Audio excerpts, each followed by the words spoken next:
Welcome back with a smiling face. Important note before starting, if you are a fan of audio stories, then our Patreon account is the best platform for you.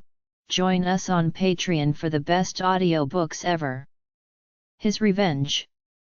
Episode 6. Chapter 42 to 49. Missy. Vlad took me out to the cabin and cooked dinner for me.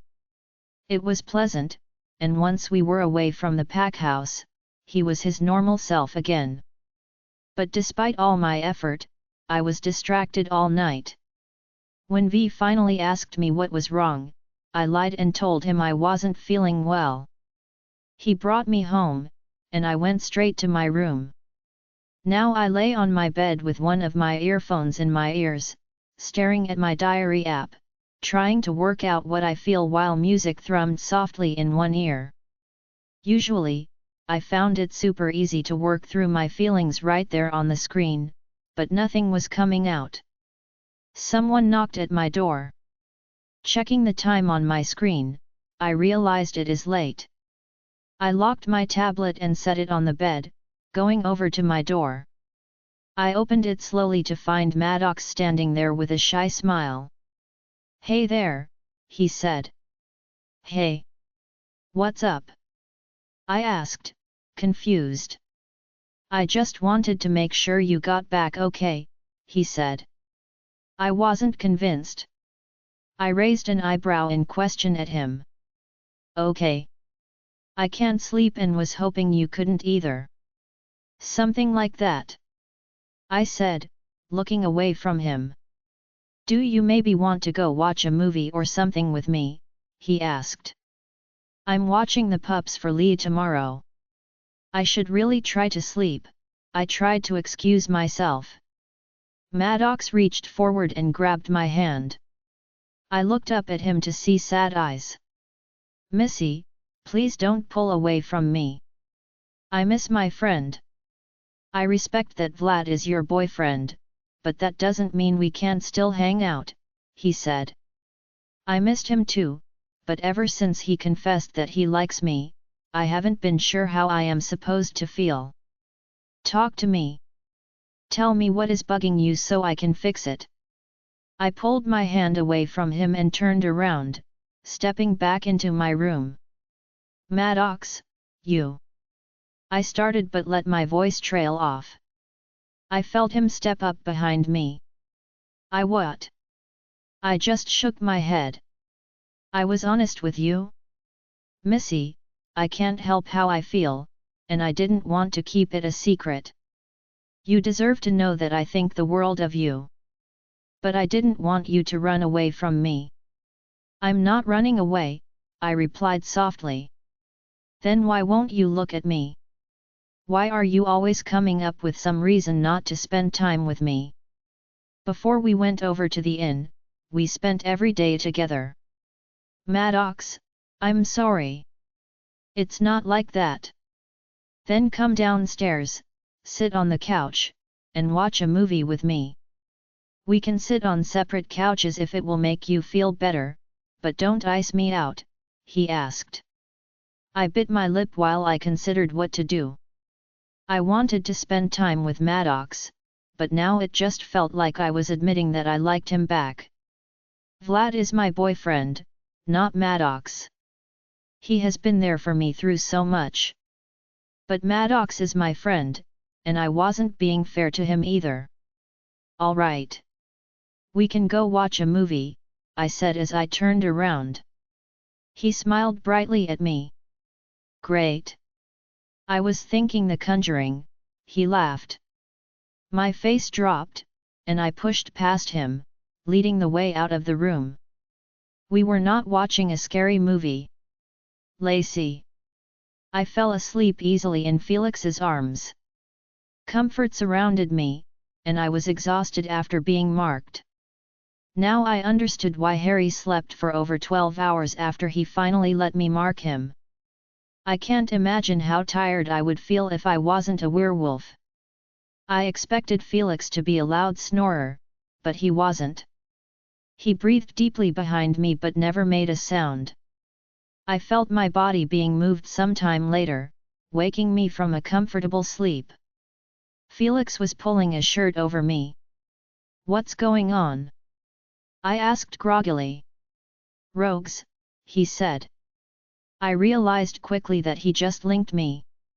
I am marked, we can link each other and feel each other now. It only took another minute to realize that I could also feel his worry. I wiggled out of his grasp and finished pulling the shirt over me. I looked down to notice it was his shirt. He was already wearing his pants again. I looked back up at my mate as he bent down and pulled me up quickly into his arms. "Felix, what are you doing?" I asked quickly. I wrapped my arms around his neck as he hurried out my door. "Felix," I said more anxiously now. "He just carried me out of the room wearing only his shirt." "I need you safe," he linked. "Where are we going?" I asked. "Our room," he replied. I realized he was moving towards his room that was down the hall from where I was staying. He stopped outside the door, unlocked it, and pushed it open. He deposited me on the bed before going to his closet. He turned around to hand me a pair of shorts. "Please stay here," he linked before he ran from the room shirtless. I sighed, holding his pants in my hand. He could have given me 30 seconds to put on some panties, at least. Azalea. Liam has been gone for so long now. I was able to keep calm for the first couple of hours, but the lack of communication from Liam was slowly eating away at me. I checked on the kids' rooms every 20 minutes or so. An hour ago, I found Missy's room empty and started calling her immediately. Luckily, she answered and told me she was just downstairs watching a movie. I didn't want to worry her about the rogues, so I sent a message to Austin so he could check on her. If Damien and Liam were helping the patrol with the rogues, Austin and Jacob were making sure the pack house was safe. I sat on the couch, rubbing some of the soreness from my sides. This was not a huge group of rogues, so I do not know what was taking Liam so long. I am also sure I would be less on edge if my body was not overflowing with pregnancy hormones right now. There was a knock on the door, and it immediately opened before I could stand to answer it. Lily poked her head inside. "They are on their way back, Lee. But Liam is a little banged up. Damien thought I should warn you so you don't freak out," she said softly as she stepped inside. Dread started trickling through my veins. "How banged up?" I asked. "He will be fine in a day or two," she said hesitantly. "Is he going to the clinic?" Lily shook her head. "No, he wanted to come straight to you. He insists he is fine, but Damien said he got hit pretty hard." "Goddess, Liam," I said. Worry and anger were battling themselves inside me, resulting in tears welling up in my eyes. "He needs to go see the doctor," I continued. "I tried, but you know how they are. He should be here in just a few minutes." "Do you want me to stay?" she asked. I shook my head as I slowly pulled myself to my feet. "No. I will deal with him. Can you just have someone bring him up something to eat? He is going to need something to help him heal." "Of course," Lily said. She ducked out of the room, leaving the door cracked. "Liam, you better not let your daughter see you bleeding. She is downstairs watching a movie right now." I linked him as I waddled over to our bathroom. I grabbed some wash rags and towels from the cabinet, then found the small wash basin under the sink. I left it to fill with warm water and took the towels out to our bedroom. I returned to grab the basin, then again to grab some bandages and antibacterial ointment. If he needed stitches, he was going to the clinic without argument.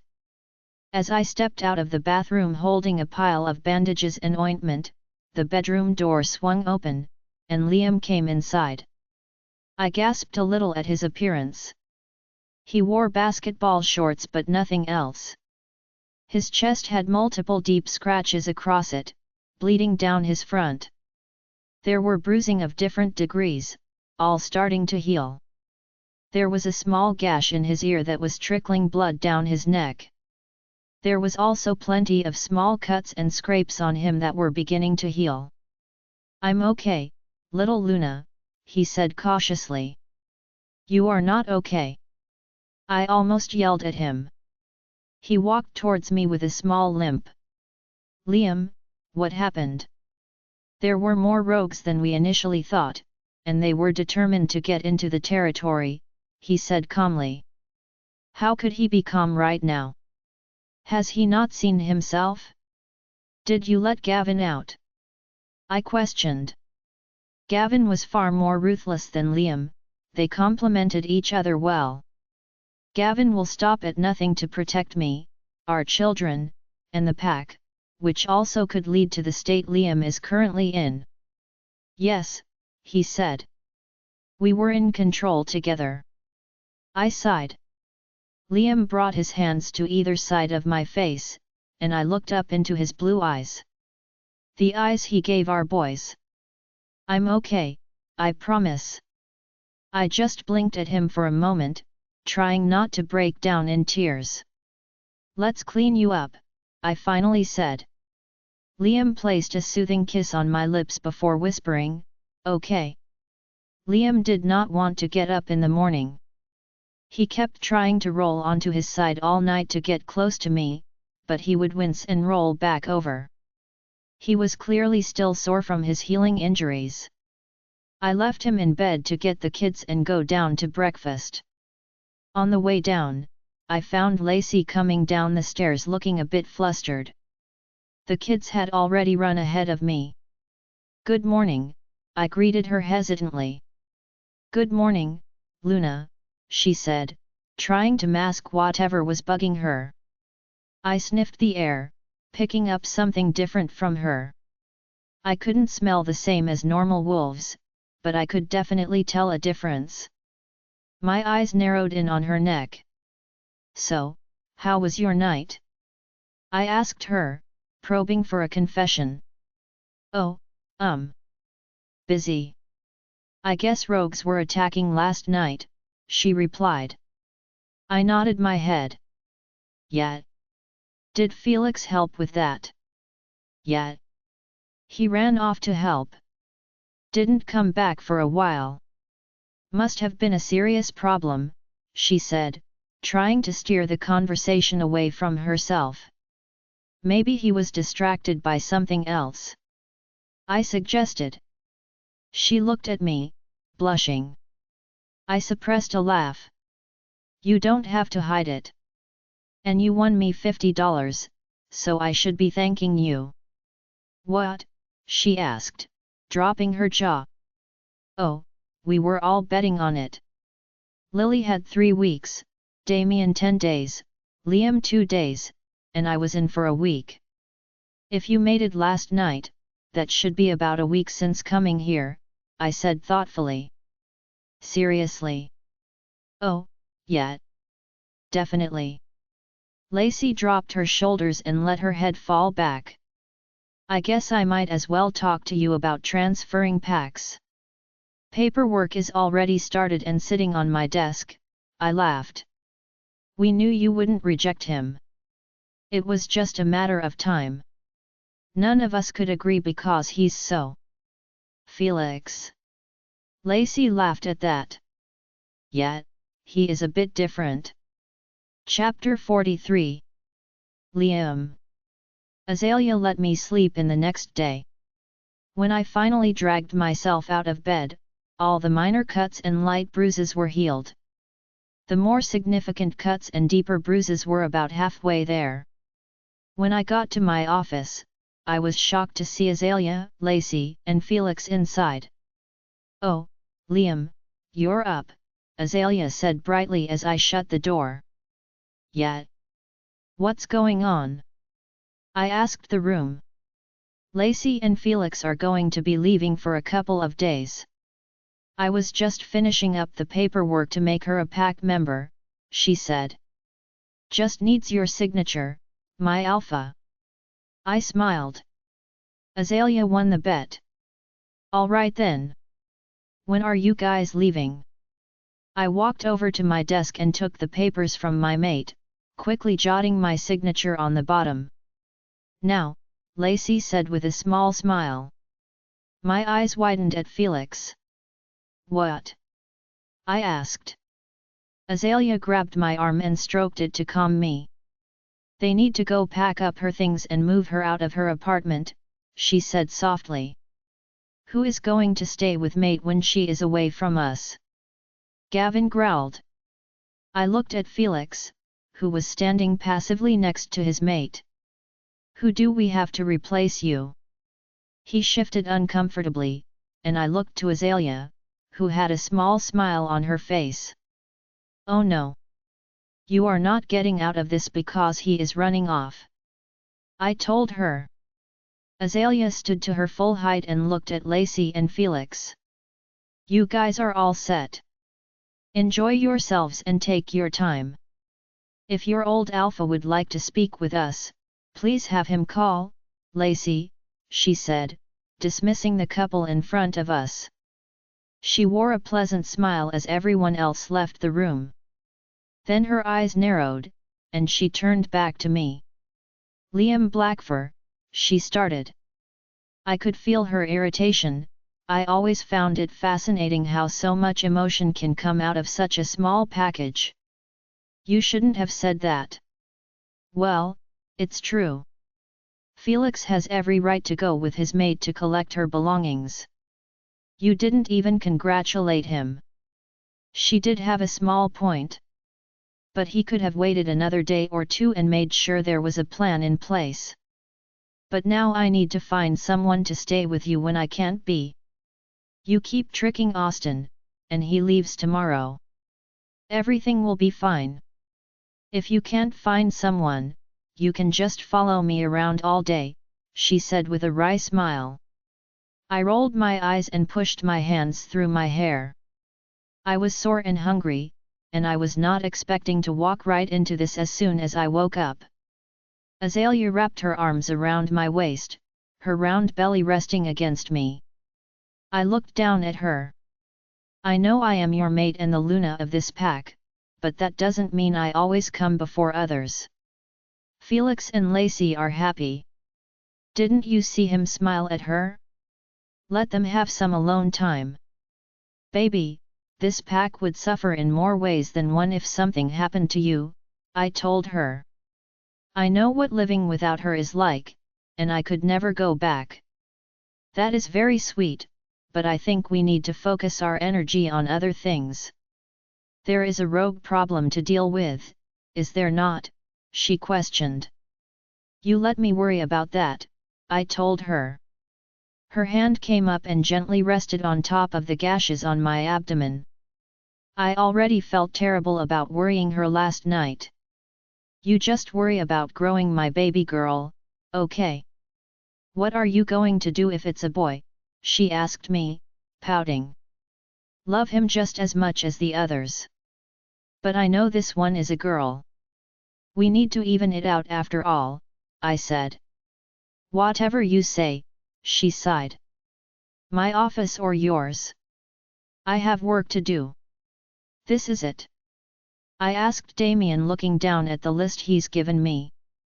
There are 3 people on here. Felix wasn't exactly an easy find, Damien reasoned. He sat across my desk from me. Austin finally came and got Azalea a little while ago, so I was able to work more effectively without her here distracting me. Her scent is growing stronger with the pregnancy, making it difficult to focus properly. Well, these are slim pickings, I said, laying down the list. Damien had a look on his face. What? Well, I might know of a temporary solution, although I am sure you and Azalea are going to fight about it, he admitted. Oh, goddess! Do I want to know? Our fathers. Neither of them are doing much in retirement, and as the former alpha and beta, we know they are capable of watching over her. You have lost it. Officially, I responded, dumbfounded. They aren't too old, he reasoned. And sometimes, I still can't tell if my dad loves or hates my mate. He wouldn't let anything happen to her, Damien argued. And she is going to be so happy about this, I replied sarcastically. Damien gave me a cross look. Goddess, help me. If I can even convince them both, Azalea is going to like this solution the least. Felix doesn't bother her, the man barely speaks. Our fathers will never be able to sit quietly by her side. Austin is leaving tomorrow, he pointed out as I rolled the idea around in my head. Fine, I relented. I'll talk to my father, but you are talking to yours. Damien smiled as he stood up. Mine already agreed, he told me. I threw a pen at him. He ducked and laughed. Hey, you chose me as your beta for a reason. Missy. Something feels off today, and I can't figure out what it is. I was a bit freaked out last night when Liam came into the pack house bleeding. I was on my way back from the kitchen with drinks when I spotted him, Damien, and Felix. Felix looked fine as he helped Liam over to the steps. Damien had a few minor scratches, but nothing looked severe. Liam looked the worst. He was bleeding a lot, and I knew Lee was going to have a conniption. It worried me how hurt he was. Moon to Missy, Soul said, snapping her fingers in front of my face. Sorry, what? I asked her. What is with you today? She asked, irritated. Sorry, I didn't sleep well, I told her. The whole movie with Maddox was a bit awkward, then I saw Liam, and it was hard to get to sleep later. Did something happen? She asked, now looking a little worried. I scanned the playground in front of us, looking for my little brothers. I brought them to the park so Lee could get some work done today, and Soul met me here. I found Leo on the swings and Junior on top of the slide. Maddox came up to my room last night, I told her. I figured boy gossip was better than whatever happened to Liam. She turned to me with her mouth open in shock. What happened? She practically squealed. He couldn't sleep and asked me to watch a movie with him, I told her. Oh, he wanted to watch a movie, she said, wiggling her eyebrows at me. I shoved her lightly. Not like that. He just wanted to hang out. Leo came jogging over to the picnic table we were sitting at. I turned my attention to him. Hey, little man. What's going on? Can I have a drink? He asked. Sure thing, I smiled at him, handing him a water bottle. He ripped the cap open and drank greedily. Soul giggled at him. Leo blushed when he remembered she was sitting right here. I think he has a little crush on Soul because he usually gets a tad bashful around her. He set the bottle down on the table and poked my leg. What? I asked, knitting my eyebrows. He motioned for me to come closer. I leaned down close enough for him to whisper into my ear. Can Soul push me on the swing? He shouted in my ear. I looked at his face to see him looking back up at me eagerly. I don't know. You should ask her, I whispered back. Can you ask? I don't think she wants to push me on the swing, I teased him. He slapped my knee and gave me an ornery look. I laughed to myself. Just ask her, little man, I told him. He climbed up onto the bench of the picnic table and planted himself in my lap. When he finally mustered up enough courage, he looked up at Soul, who was watching curiously. Miss Soul? You're very pretty, will you play on the swings with me? She gushed. Leo, you think I am pretty? He nodded enthusiastically. Sol grinned sweetly at him. Of course, I will come play with you on the swings. Leo smiled brightly before turning back to look at me. I nodded my head at him, and he climbed off of me to run around to the other side of the table. Sol stood and held out her hand to him. He looked like Christmas came early as he grabbed her hand and pulled her over to the swing. Why can't guys our age be this cute? She linked me. I just laughed out loud as I watched them walk away. A notification went off on my phone. I grabbed it to see a message from V. V, what are you doing tomorrow, princess? Me, not sure. Why? V, spend the day with me. I bit my lip, looking down at my phone. I wasn't sure if I would be on brother duty again tomorrow. Liam looked pretty bad last night, and I was sure Lee was looking after him today. Me, let me ask L and L. V, don't ask. Just let me pick you up at breakfast. Me, I might have to watch my brothers. V, drop them off at the daycare. I sent him an eye roll emoji. You can tell he is an only child sometimes. He doesn't get the older sibling responsibility stuff. Even if Lee and Liam hadn't adopted me, I would still probably babysit. Junior and Leo are sweet, good boys. V, fine. Let me know. I set my phone down and fished around in the lunch bag. We already decimated the sandwiches and bags of chips I packed for us, but I think there is still some fruit left. I scored as I pulled out a bag of sliced strawberries. I popped a few pieces in my mouth and chewed while looking over at Sol pushing Leo. He was giggling and beaming as he soared high up in the air before falling back towards her. Another notification sounded on my phone. Maddox, guess what? Me?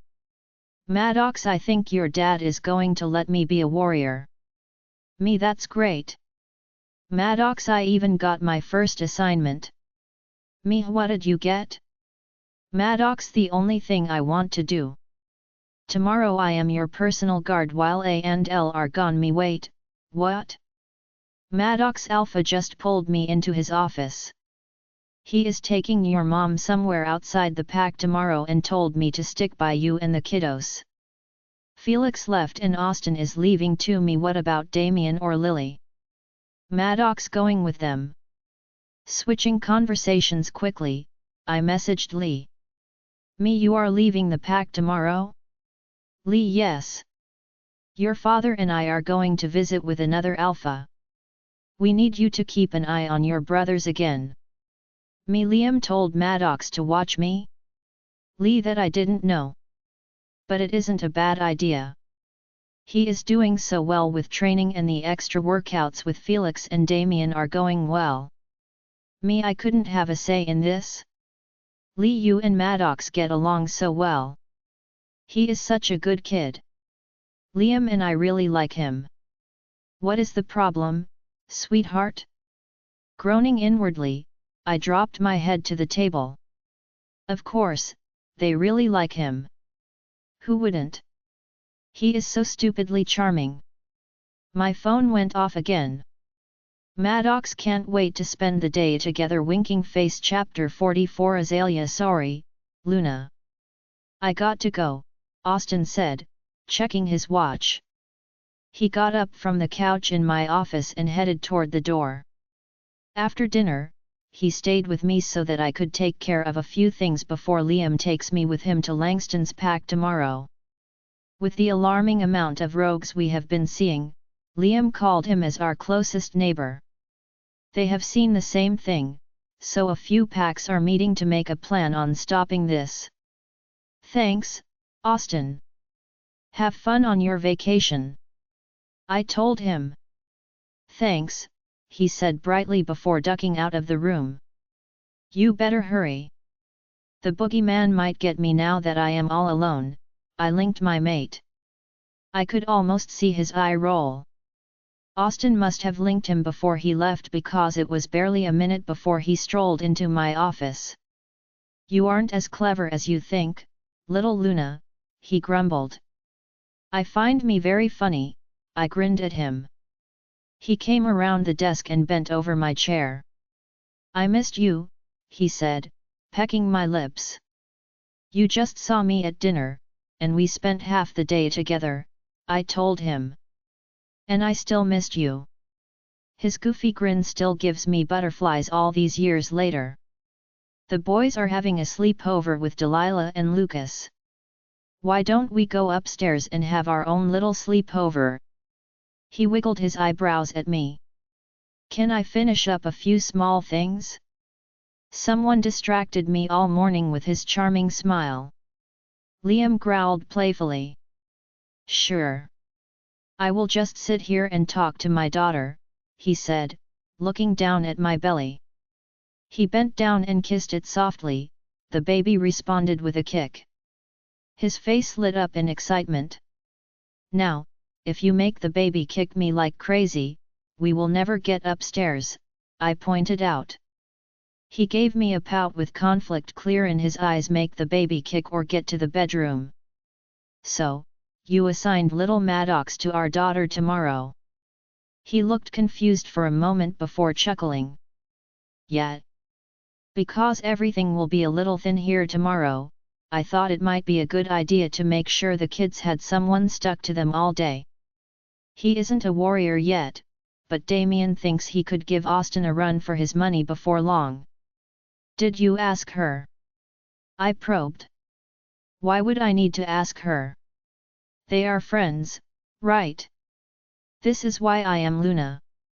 You haven't noticed the drama between Vlad, Maddox, and Missy? He shook his head. Maddox likes her, Liam. And that means that Vlad isn't too happy about it, I explained. Liam groaned. My daughter is not the center of a love triangle, he said. I think she might be, my alpha. I think I am beginning to change my mind. Maybe I want another boy. If you give me a girl as pretty as you or Missy, we're screwed, he lamented. I just laughed at him. Liam is such a good dad. How are those cuts and bruises doing? I asked. Better. Probably almost gone. Why? I was thinking about a promise you made last night before you ran off and got yourself hurt. He gave me a wry smirk. I think I can make up for that, he said. Squeezing Leo to me tightly, I peppered the side of his face with kisses. He squirmed in my arms. Mommy, he gasped. I let him go, smiling. Be good for Missy and Maddox, okay? I said. He nodded. Come here, little L, Liam said from next to me. Leo hopped into his arms and hugged him tightly. I looked up at Missy. Please keep a good eye on all of them, I urged. We'll be fine. You guys are only going for one night, she said. Don't worry, Luna. I will make sure they are all safe, Maddox said confidently. I didn't miss the smile and longing gaze directed at Missy. All right. Stay near the pack house just for today, I chided. Come on, little Luna. We need to go, Liam said. I knew he was uneasy about leaving all the kids behind, but traveling with 5 children was not fun, even for a night. Plus, Langston has no children of his own and has been looking for a replacement for years now. Ella loves Missy, but it was best to leave them at home for now. Liam grabbed my hand and led me outside to the waiting car. Lily was already in the front seat while Damien was putting everyone's bags in the back. Liam helped me into the car before sliding in on the other side. I gripped his hand and gave him a tight smile. Don't be nervous, little Luna, he linked. I can't help it. Felix and Austin are gone, and we are leaving. What if something happens tonight? Patrols are doubled until we get back. And Damien and I can get back here quickly if we shift. Maddox is capable enough to keep the kids safe. Damien pulled out of the driveway and headed towards Langston's pack. I just have a bad feeling. Missy. Maddox is taking his job way too seriously. I convinced the kids to hang out in the lounge today and play video games with the promise of pizza for lunch, all so I could just hide in my room. Maddox was not having it.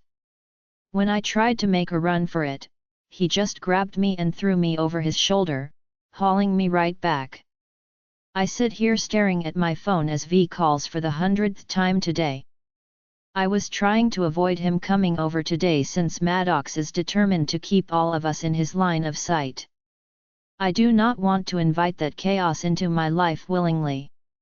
I silenced my phone and shoved it into my pocket. Maddox sat on the other side of the couch, stretched out and watching the TV screen. Delilah and Junior were playing some racing game while Leo and Lucas just sat there watching. Leo and Lucas weren't really able to play video games yet, but they were also too old to trick with the unconnected controller scam. Maddox turned his head to me with, "What's wrong, grumpy pants?" he taunted. I rolled my eyes.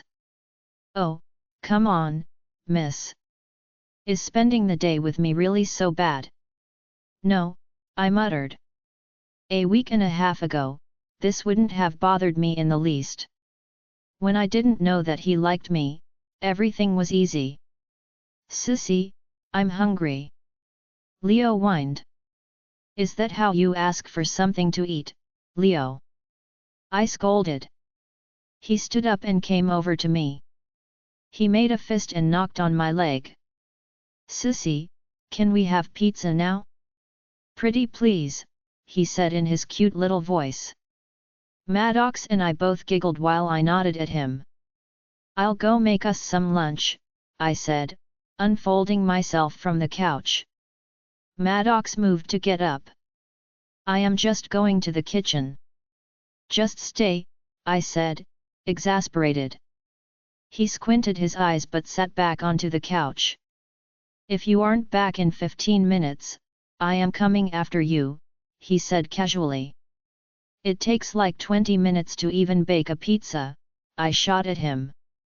He shrugged, and I just turned to leave the room.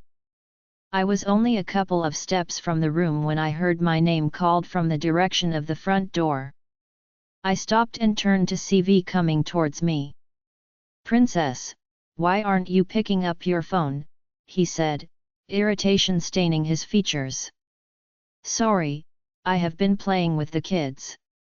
Liam and Lee are gone with Damien and Lily, so I am watching all of them," I apologized. "I would have come over sooner if you told me that you were stuck here," he said, stopping in front of me now. "Liam is a little worried about stuff right now, so I was just trying to help." He reached forward and grabbed my hand, using it to pull me close to him. "Well, if I can't have you to myself today, we can rain check. I would still be up for hanging out with your siblings," he murmured into my hair as his arms wrapped around me tightly. "Okay," I said hesitantly. I never mentioned that Maddox was going to be attached to us as well. "Want to help me get everyone some pizza?" "Sure," he said. He released me, and we walked down to the kitchen hand in hand. When we got to the kitchen, Miss Marcy was already rolling out some dough on the counter. "I could have done that," I told her, quickly coming over. "Oh hush, little one. I like taking care of you kids and cooking for the pack. Just put your toppings on, and I will roll out the rest of the dough," she said, smiling at me. "All right," I told her, pulling the pizza sauce towards me. I looked over at Vlad, who stood at the end of the counter. "What do you want on your pizza?" "Pepperoni, bacon, and jalapenos," he said with a grin. "You don't have to eat my favorite pizza, you know," I told him, spooning sauce onto the first of the rolled out dough rounds. "Who says that my girlfriend's favorite is not also my favorite?" he said in mock outrage. Your favorite is pineapple and cauliflower, but you also like meat lovers sometimes, I said in a deadpan voice. Hey Missy, the kids are going to set up the table outside. They said they want to eat in the sunshine and asked about swimming after lunch. Maddox's voice stopped as he entered the kitchen. He looked between Vlad and me. My eyes went to Vlad, whose face immediately filled with annoyance. Yeah, we can do that, I said hesitantly. Vlad and Maddox were staring each other down. I didn't realize you had more company today, V said, his head finally turning to me. His expression was as if I had wronged him. Yeah. Maddox is in warrior training, so he is getting practice in by guarding us all today, I said. I looked at Miss Marcy, who was doing her best to remain invisible. V nodded his head slowly. Is there a problem? Maddox said, his voice now bitter. V turned to him now. As long as you keep your rogue hands off my girlfriend, there won't be a problem, V threatened. Maddox growled. Miss Marcy moved away from us quietly towards the other end of the kitchen, where the exit to the dining room was. My head rotated between the two. Did you not get the hint with her ignoring your calls all day? Maddox shot at him. It was Vlad's turn to growl. I dropped the pizza sauce and moved closer. Guys, don't do this, I said, looking between them. They were staring at each other murderously. V moved closer to me, his arm coming around my waist and pulling me flush to him. This isn't kindergarten. I don't share my toys, V gritted out. My eyes went wide. Toy? She's not a toy. Maddox yelled. If you think she is just something that belongs to you, then you don't deserve her. You don't know anything about her. And you do? You think she likes being called princess. That's not I tried. I've been here for her. You just think you can show up and have your pick. Vlad roared. At least I care about how she feels. Please, stop. I tried to get out of V's grip that was just getting tighter on my waist. Like you know how she feels. Knowing how she likes her pizza doesn't mean you know her. Stop. I finally yelled. They both looked at me like they just realized I was there. You two are not going to fight over me. This is ridiculous. I am no one's property or toy. I pushed myself away from a stunned V. I pointed at both of them. Figure this out because I am tired of walking on eggshells. I am going to check on the kids. When I come back, you two better have figured you're out, or you can just go away. I stomped from the room, furious at both of them. Why me? Do I just invite trouble along? I moved towards the back door, trying to calm myself down. My blood drained from my face when I got a clear view of the outside, though. Fighting. Wolves were fighting everywhere. I ran the rest of the distance to the door and threw it open, looking around wildly for Junior, Leo, Delilah, and Lucas. The tables were flipped over, and the plates and cups were littered on the ground. Missy, run! Someone screamed from the yard. I turned to see a ragged-looking wolf running towards me. He was tackled away from the side by another wolf. Shock rooted me to the spot. Arms came around me and dragged me backward. I looked up to see Maddox pulling me inside. We need to get upstairs, now, he said quickly. He let go of me and began to pull my arm to follow him. Maddox, my brothers. Delilah and Lucas, they were just outside. We have to go find them. I yelled at him, panic taking over my body now. He had a stern look on his face as he continued to pull me along. When we got to the stairs, V was ushering Miss Marcy and a few others upstairs towards the safe room on the Omega floor. I pulled back away from Maddox. No, we need to find them. Now, I said frantically. Missy, we need to get you in the safe room now. Maddox urged. He was looking around, waiting for someone to get inside the pack house. No, Maddox. They can't get hurt. They just can't. They are kids. Missy, please. Just go upstairs, he begged. They can't fight grown wolves. They are kids, why won't you help me?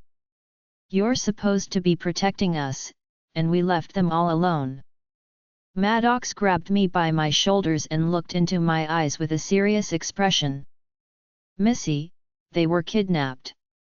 The rogues got away before anyone could stop them. They distracted the patrol and got close to the pack house. I can't get them right now, but I can get you to safety. Please, please, he said. I think my heart stopped. No, no. Impossible. They were only outside for a few minutes, I said, shaking my head. I know. I messed up. And I am so sorry. But I can't let anyone get you either. Please, I need to get you upstairs, he pleaded. I was frozen. This wasn't happening. No rogues have ever gotten this close to the pack house, let alone take anyone. Sure, our warriors had some serious fights with different groups, but nothing like this. Maddox didn't wait for me to move, he grabbed me up in his arms and started running up the stairs 2 at a time. When he reached the 3rd floor, he darted down the hallway towards the safe room. V was standing outside, looking at us anxiously. Maddox carried me inside, the door was pulled closed. V turned to Maddox with a venomous look. Maddox didn't see him, though, his eyes were down on me. I looked around, trying to comprehend everything that was going on. Maddox, I said shakily. I know. I'm so sorry, he said. Chapter 45. Maddox. Missy clung to me, crying. I messed up so badly. I let that stupid prick distract me when I should have just been outside with the kids. The only one I managed to keep safe was Missy, but now she was in tears, probably blaming herself. I could feel Vlad's glare on me, but I could only look at Missy. Maddox, we need to call my dad, she sobbed. She must be terrified. I didn't know how to comfort her. I never expected any of this. I thought we would just hang out all day, and then I would talk her into staying up all night with me. I knew the pack was having issues with rogues lately, and I suspected that was what the Alpha and Beta left for, but I never dreamed of an attack only hours after they left. Maddox, we have to find them. They are probably so scared, she continued to cry. I was still at a loss for words. Was I supposed to tell her everything would be all right when I had no idea? We need my dad. He'll find them. I really needed to calm her down. Comfort her, son. Tell her it's going to be all right, someone linked me. I looked up and scanned the room, connecting eyes with Miss Marcy, the lady who runs the kitchen. Let her hear the words, so her mind will settle. I nodded my head. Missy, hey. It's gonna be all right. We'll get them back, I tried. She pushed her face further into me. I looked around the room. There were chairs in here, but most of them were taken. I moved over to the wall and slid down it, holding Missy close. I sat on the ground and adjusted my grip on her so I could hold her better. They will be okay. I am sure your dad is already on the way. Pat her back. Calm her, Marcy advised. I did as she instructed, gently patting Missy. After a minute, she started to calm down a bit, her cries subsiding. That's it. Take a deep breath. It's gonna be okay. I felt dumb telling her everything would be okay when I had no idea what was even going on. I tried linking Jacob, the Gamma, and Sean, who headed the patrol, but neither of them said anything. They could still be taking care of the rogues still. We sat like that for a few more minutes before it seemed like her tears finally stopped. She kept her face hidden in my chest. My whole shirt was wet now. You know it's not your fault, right? I said quietly. Her hand gripped me tighter. It's mine. I was arguing with your boyfriend. If I would have been outside. Stop, she whispered. She pulled her face away from me. It was red and puffy, she looked so broken. No what ifs. We just need to find them. Liam and Lee can't lose them. I pushed away some of her soft hair that now clung to her face, dampened from her tears. You can't lose them either, I told her. Her lip quivered, so I hugged her tightly. After a few minutes, my eyes traveled up to find Vlad leaning against the wall opposite us, giving me the most hateful look. I will hand it to him. He had the gall to be staring me down when he was doing nothing to calm or soothe his own girlfriend. Liam. We sat in Langston's enormous conference room. I had Azalea right by my side, unwilling to leave her alone in her current state. Not only is she pregnant and starting to struggle physically moving about, but she has also been on edge since we left. The only thing that is helping is me constantly touching or rubbing some part of her. Her emotions are overwhelming me, and my mind needs to be on the rogue problem. I only expect to maybe see some trouble during the night when my pups will be tucked soundly into their beds. The extra patrols should be enough to push off any attack that happens, and Sean assured me there would be multiple wolves within the pack house after dinner until breakfast. There were 5 packs represented in total. The smallest one has only sent their beta, their alpha unwilling to leave his pack after 3 of his pack members were killed in the last attack they faced. There was one other Luna here with her alpha. Lily decided to go visit with Emma while Damien, Azalea, and I stayed in the meeting. Langston and Emma have had a close relationship with our pack leadership for a long time now. I admire Langston as an alpha far more than my father. He is older than most alphas tend to be, but he still leads exceptionally. Are we certain that all these groups of so-called peaceful rogues were not implants? Devereaux, Blackfur, you have accepted multiple groups of these wolves into your packs. Are you certain that they are not there to relay information to other rogues? One alpha accused. You think the rogues are using children to gather information on our packs? Langston argued. The other alpha shrugged. It can happen. Are you watching these people? Not any more than any other pack member. They have given us no reason to suspect they are spies, Langston snarled. These people have come to our borders in need of help. The condition they were in made it clear that they were honest with us. No rogue trying to plant themselves as spies would willingly walk away from a pack that sent them away. Azalea thundered. The alpha turned to her. Not all of us are so naive to believe these claims about destroyed packs, he said to her in a callous tone. I sat forward, blocking her from view slightly. Before I could say anything, someone put their hand on my shoulder. I looked behind me to see Damien with a panicked expression. We need to leave now, he linked. What is going on? There was an attack on the pack.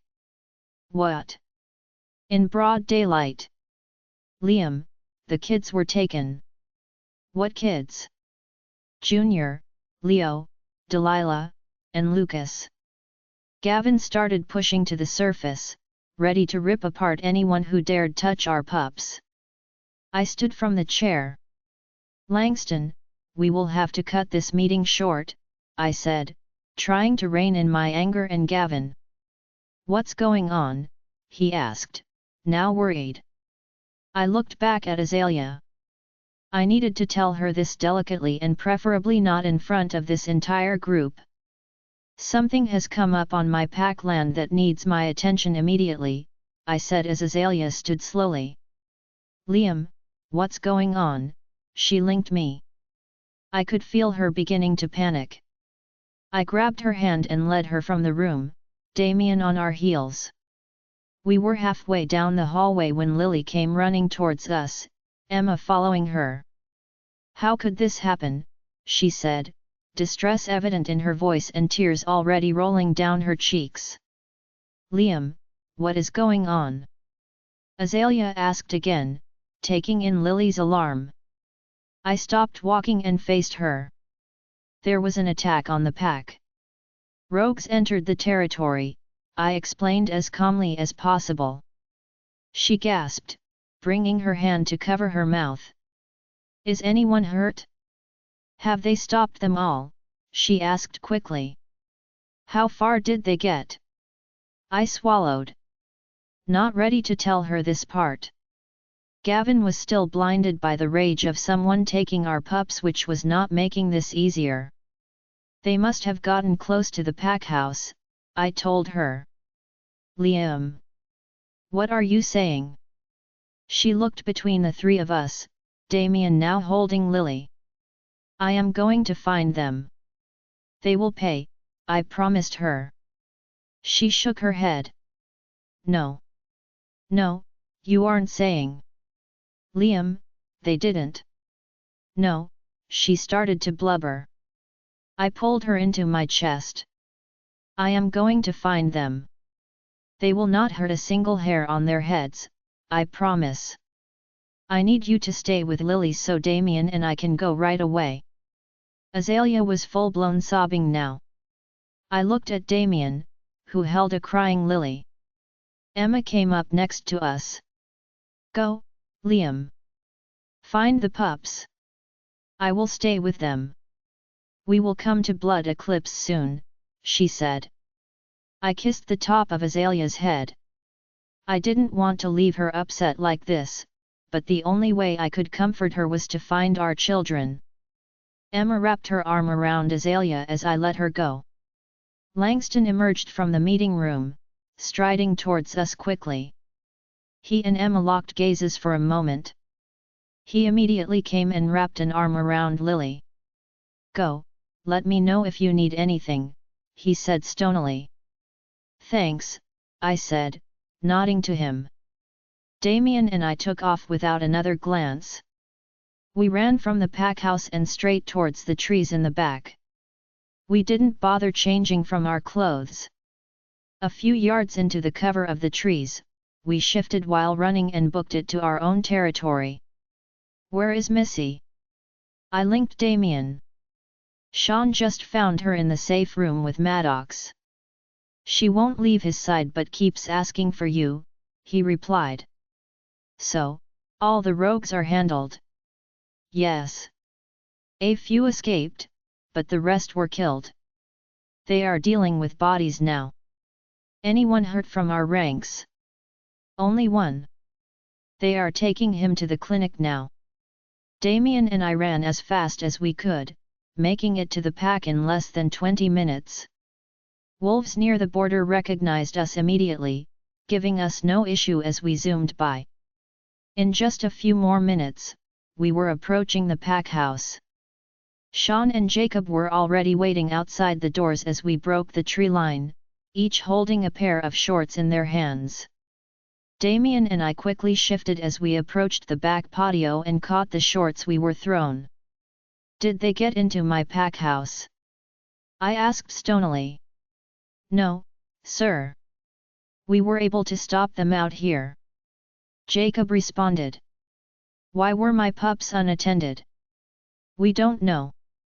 We haven't questioned Maddox about it. Where is my daughter? I said, moving to the door. Upstairs in her room with Maddox. She is asking for you. I took the stairs two at a time, rushing to the top floor. Her bedroom door was open as I approached. When I stepped inside, Maddox and Missy were sitting on the bed. It looked like he was trying his best to comfort her. Her head snapped up as I stepped inside. "Dad," she croaked. She shot up from the bed and ran at me. I grabbed her in my arms quickly, a little bit of relief coming over me. "She only calls me Dad when she is scared. I'm so sorry. I should have been with them," she cried. "Shhh. The important thing is that you're safe, and I will find them," I tried to calm her. I looked up at Maddox, who stood next to the bed with his eyes glued to the floor. "Where were you when my children were taken by rogues?" I growled. Rationally, I knew he was not wholly to blame, but that did not stop my overwhelming anger at the whole situation to be directed at him. "I'm sorry, sir. I let them go outside unattended for just a minute," he said, still not looking at me. "Look me in the eye like a man if you are going to make an excuse," I shouted. Maddox looked up at me fearfully.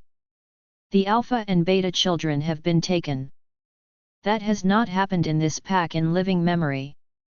Missy squeezed me tighter. "Rogues took 4 children while you were doing what exactly?" "Dad, stop!" Missy shrieked. My gaze didn't leave the boy in front of me. "It's not his fault." Someone moved behind me, and I felt a hand rest on my shoulder. "Liam. We need to go. We will deal with this later," Damien linked me. They could be getting further away. I let out an intimidating growl. Maddox shrunk but only fractionally. I dragged my eyes down to Missy. "Stay here. Your mother will be coming back soon. I am going to get your brothers." She nodded, her tear-filled eyes boring into mine. I kissed her forehead before turning around and storming from the room. "I want 20 wolves with us, leaving now." "What direction were they taken?" I ordered as we stalked back downstairs. Jacob and Sean had followed us. "The scent leads us southeast, sir. We already have scouts moving that way," Sean informed me. Comment. Chapter 46. Azalea. "I can't feel anything." Missy, Junior, Leo. Delilah, Lucas. "Oh, goddess. They are so young." And then Missy. "I can't even think about what could be happening to my children right now. Someone is leading me somewhere, but I can't focus on anything around me right now. Liam and Damien will find them, they must. Their wolves won't allow the kidnappers to survive either. But I can't imagine what is happening to them in the meantime, they must be terrified. Missy will do whatever she can to protect them, but she's only a 16-year-old girl. I am pushed down gently onto a chair, and a blanket is draped over my shoulders. Why my children? They did nothing to deserve this. I knew something was wrong today, and I still left them. "Azalea, darling," a soft voice said in front of me. I blinked my eyes rapidly, trying to focus on what was in front of me. Emma was kneeling in front of me with a distraught look. "How are you feeling?" I whispered. "How do I put this into words? Liam and my children are my everything.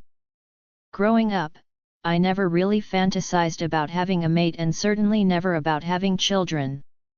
The moon goddess blessed me with both, but now my children were in genuine danger. If Liam couldn't get to them in time or if he got hurt too. Your mate will find them," Emma said, trying to reassure me. "She is such a kind woman. We'll have an escort ready to take them home soon," I hear Langston say. I turned my head, looking around for Lily. She was probably just as upset as I was right now. She was also sitting in a chair with a blanket over her shoulders and her face in her hands. I could see her shoulders shaking. Emma rubbed my shoulder softly. Liam and Damien are very capable. And you guys have amazing warriors, thanks to them. They will find the children, I am sure of it. I turned my head back to her and managed a tight smile. She nodded her head. I will go check on the car, she whispered. She stood and left the sitting room we were in. I needed to compose myself before we got back to the pack. We were just attacked, and my pack needs their Alpha and Luna to be strong right now. Even if my heart felt like someone plunged a knife right through it, I needed to show our pack that we would not tolerate an attack like this. I slid the blanket off my shoulders and stood up, trying to keep myself together. Lily, I said, moving towards her. Lee, they are so little. Missy can't protect all four of them. Who knows what they will do to her, she sobbed. Lily, we need to get home. We need to make sure no one else is hurt at the pack house. The guys will already be tracking the kids down. They will find them, so we need to be ready when our mates bring them home, I said, trying to sound confident. Lily was usually good in a crisis, she was always right there to help me. But this was entirely different. Our own children were in very real danger, and if the rogues knew they were the children of the Alpha and Beta of the pack, it could only get worse. Lily rubbed her face and looked up at me with a small nod. "Yeah, we need to get back," she croaked. She stood up, and without words, we hugged each other. "They will find them," I whispered. "They have to." "I know," she agreed. Langston and Emma came back into the room. "We have a few of our warriors to escort you back, Luna, Mrs. Hale." Lily and I pull away from each other. "Thank you, Alpha," I said. He nods his head. Emma comes over to Lily and me. "No more crying, ladies. Those pups will want their fearless mamas when they come home. Be strong for them, okay," she said softly. We both nod, giving her tight smiles. Sadly, Emma could never fully commiserate with how we feel right now. She and Langston were never able to have children. Her efforts were genuine still. Lily and I sat in the back of the car, holding hands while two of Langston's warriors sat in the front, driving us home. There were also 6 wolves running along either side of the road just out of sight. Langston wanted to be sure no lingering rogues were waiting for us, thinking that they somehow knew Liam and I had left the territory. We pulled over just past our pack borders so that Langston's warriors could switch with our own. Sean climbed into the driver's seat, giving Lily and me a sad look through the rearview mirror. "My deepest apologies, Luna, Mrs. Hale," he said formally. "We know you all did your best," I said, not wanting my pack members to shoulder the blame for this. If I had just brought the children with me, we would not be in the same position. "Alpha and Beta dispatched with a team about a half hour ago," he said as he started the car. The rest of the trip was silent. When we arrived at the pack house, Marcy was waiting outside with Jacob. Jacob rushed to the car as I opened the door. To my surprise, he held out his arm to help me from the car, not letting go as we moved toward the front doors. I looked up at him, but he wouldn't make eye contact with me, his face holding a solemn expression. "Luna, Miss Lily," Marcy greeted us. "Marcy, are you all right?" I asked her.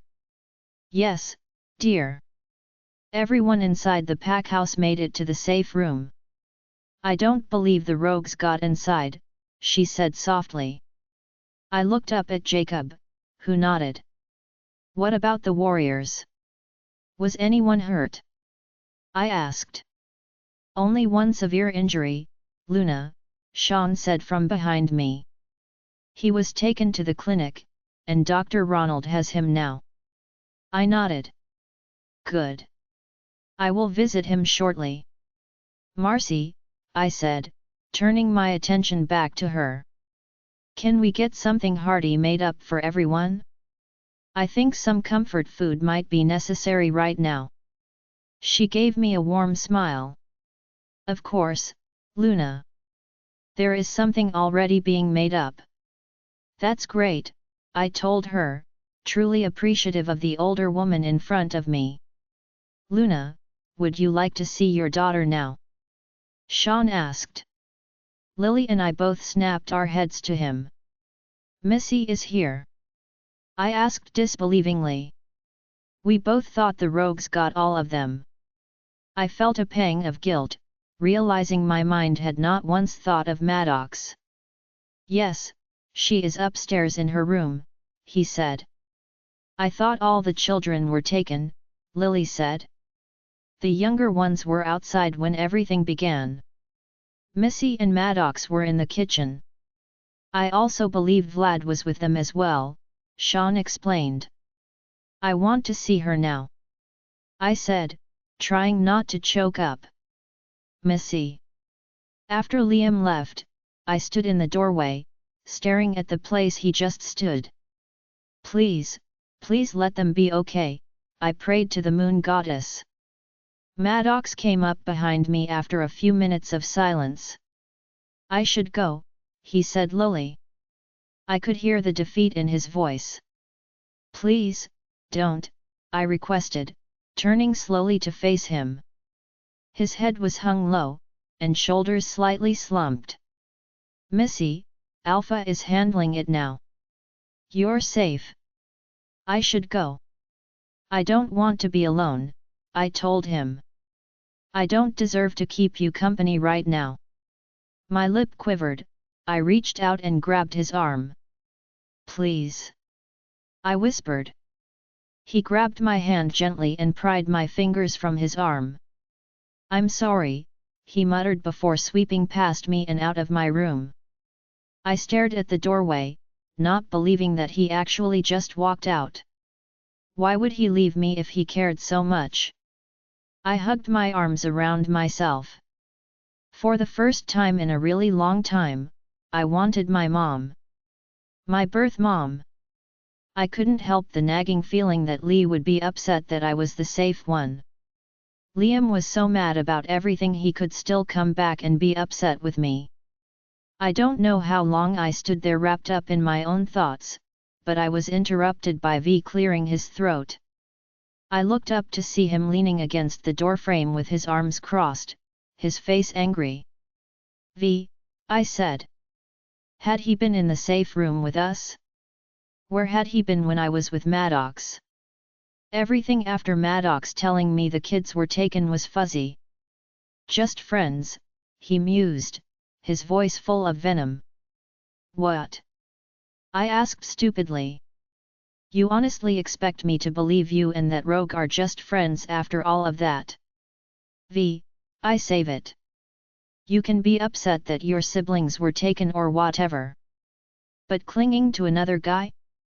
Maybe you think about what you want before slut gets added to the rumor mill. At least that one would have some truth, he spat. My mouth dropped open.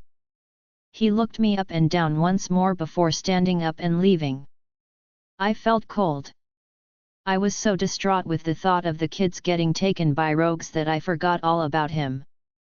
Maddox was just there. He was the one that pulled me back into the house and away from the fighting. Where was V during all of that? Tears slipped silently down my face as I stood there, too numb to move. Everything was falling apart around me, and I couldn't do anything to fix it right now. My brothers were gone. Delilah and Lucas, too. Lee was probably a crying mess while Liam is away trying to find them. Maddox thinks this is his fault, and V is mad at me.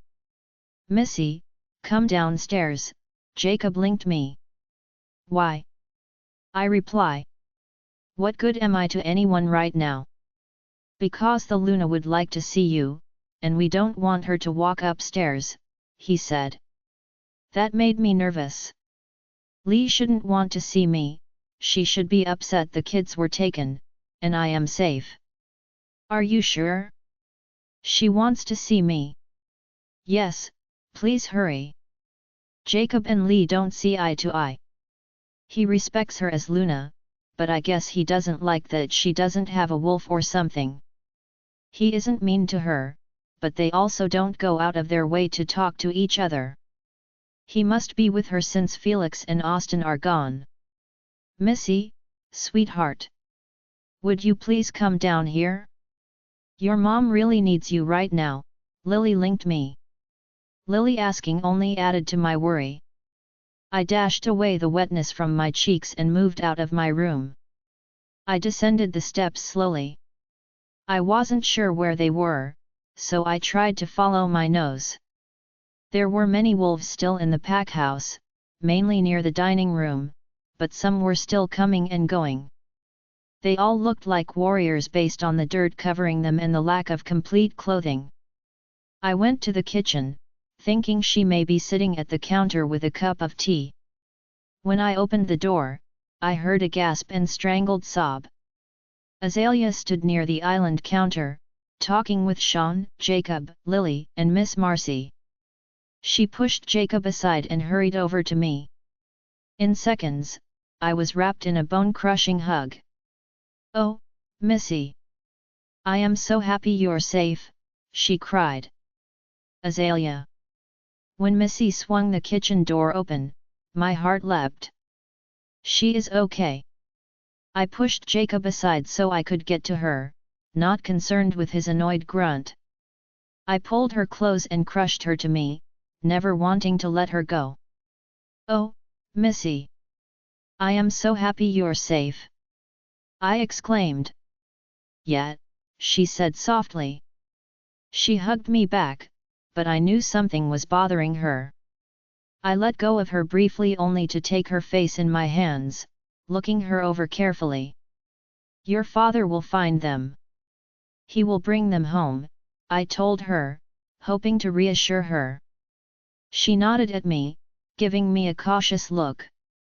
Are you okay? You didn't get hurt, did you?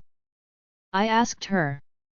Everyone fussed about me not going upstairs unnecessarily, and I didn't get to ask what happened with her. No, I'm not hurt. Maddox got me to the safe room, she said quietly. Thank goddess, I said. Missy still looked sad.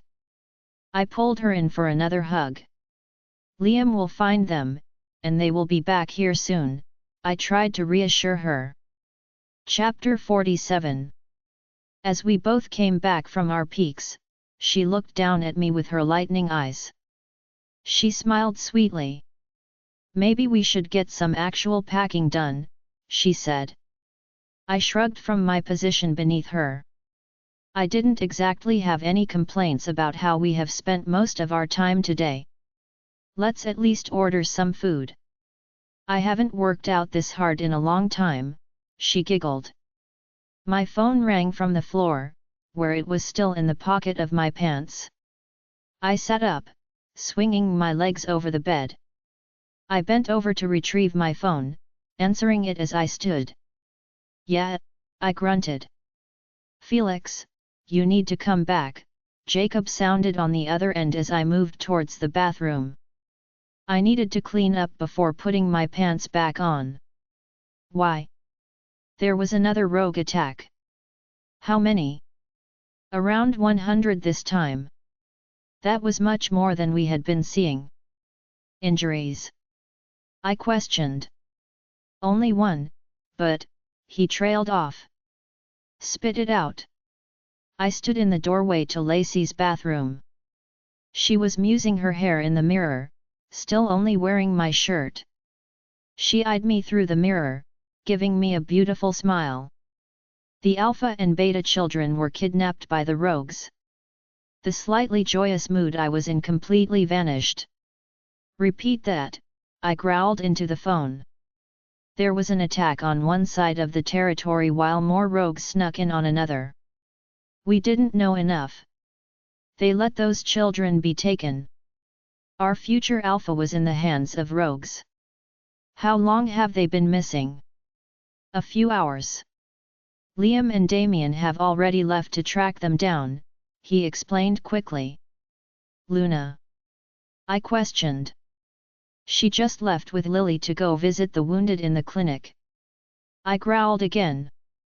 Do not let her heal him, I shouted. Azalea's heart was way too big for her fragile body.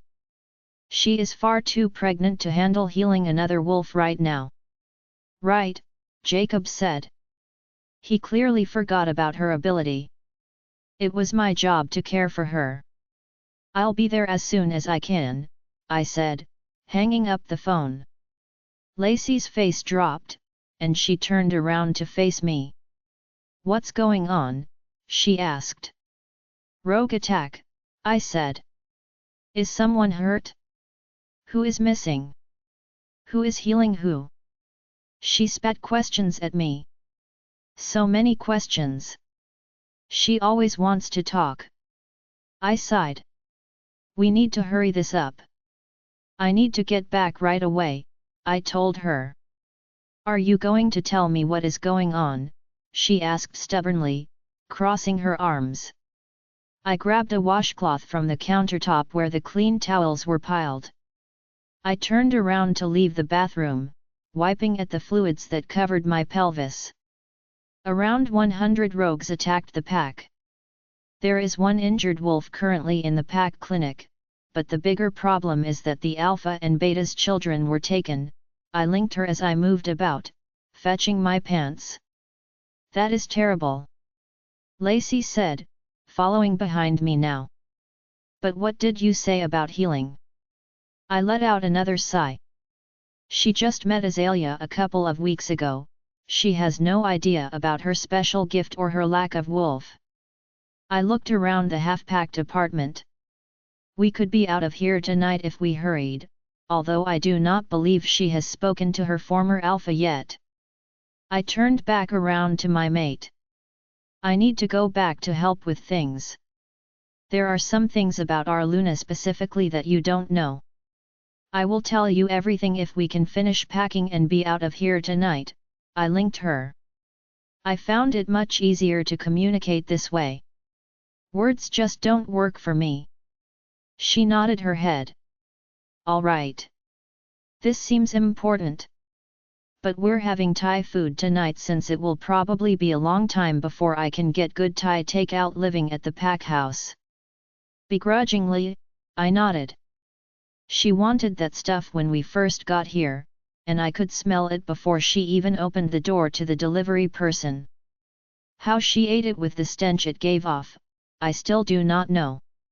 She did this little wiggly dance while she ate it, though, so I know she enjoyed it. Azalea Luna, I wasn't expecting to see you. Is everything all right? Dr. Ron asked me as I walked into the clinic. Lily and Sean were with me, and his eyes traveled between all of us. I would like to see the wounded wolf, please, I said nicely. Dr. Ron gave me a worried look but nodded his head. He murmured something to the nurse at the desk before waving for us to follow him. He led us to one of the treatment rooms mainly used for major injuries. There was a small window looking into the room next to the door. He stopped outside the room, and we all looked in. The injured wolf was lying on the bed, a sheet covering his lower half. There were some scratches on his chest, and the dirt had been cleaned away. He was hooked up to an IV and looked to be sleeping. What happened? I asked. It looks like Hiram's attacker bit him, but it isn't a wolf bite, he explained. Confusion knit my brows. Then what bit him? I thought the attack was all rogues, I said. Exactly. I am not sure. I am going to do some research now that he is stable, he said. How long until he wakes up? I ask. A strange look passed between Sean and Dr. Ron. We aren't sure, Dr. Ron answered. He isn't healing at the moment. How can that be? We don't really know. I can't find a reason for it physically. I have a few guesses, but I don't want to comment on any of my conjecture. I nodded my head as I watched inside the room. Everyone stood still for a moment, probably waiting to see what I would do. I turned, stepping around everyone and pulling the room door open. "Lee, what are you doing?" Lily called after me. The door closed before she could stop it. I walked over to the warrior's bedside. He looked like he was sleeping, but there was an uncomfortable expression across his face. Why wasn't he healing? I looked at his shoulder where the bite mark was. It was distended and bruising. I ran my finger along it curiously. I was far too pregnant to heal him safely, I knew that. Maybe I could just get the process started. I took a deep breath and closed my eyes as I laid my hand over his. "Luna, stop," a voice said from the doorway. "Lee, you can't," Lily said. I looked over to see Sean and Lily standing side by side inside the room with Dr. Ron behind them. I narrowed my eyes at them and returned to concentrating. I tried to focus on the wound and just pushing his healing to begin. Every time I used my gift, I could feel the injury almost. It was like a coldness I could reach out and warm with my own energy. I could feel where someone was physically hurting and concentrate my own energy to fix it. I couldn't feel anything. There wasn't warmth or coldness over the warrior at all, it was as if nothing was there even though I was physically holding his hand. The room was quiet and tense around me. None of them wanted to stop me, but I was also sure they were confused about why nothing was happening. I was too. I opened my eyes and scowled. "I can't do anything," I murmured. "Wait, what?" Lily said. "I can't even feel him. There is just nothing there to find and heal," I said, turning to her. She was giving me a skeptical look. Sean just looked irritated. "We should go back to the pack house. The Alpha would want you as safe as possible in case anything else happens," he said dryly. "Fine," I say, slightly annoyed. "I want to know why I can't heal him." I look over at Dr. Ron. "Will you let me know as soon as you have any ideas about what bit him? I find it very odd that I can't heal him in any way." "Of course, Luna. I will do everything I can for him," he said. Liam. Damien and I caught up with the first wolves sent out to track the kids quickly. We waited for the others to join us before everyone moved forward. The rogues only had about an hour's head start on us, and with 4 children in tow, that wasn't much.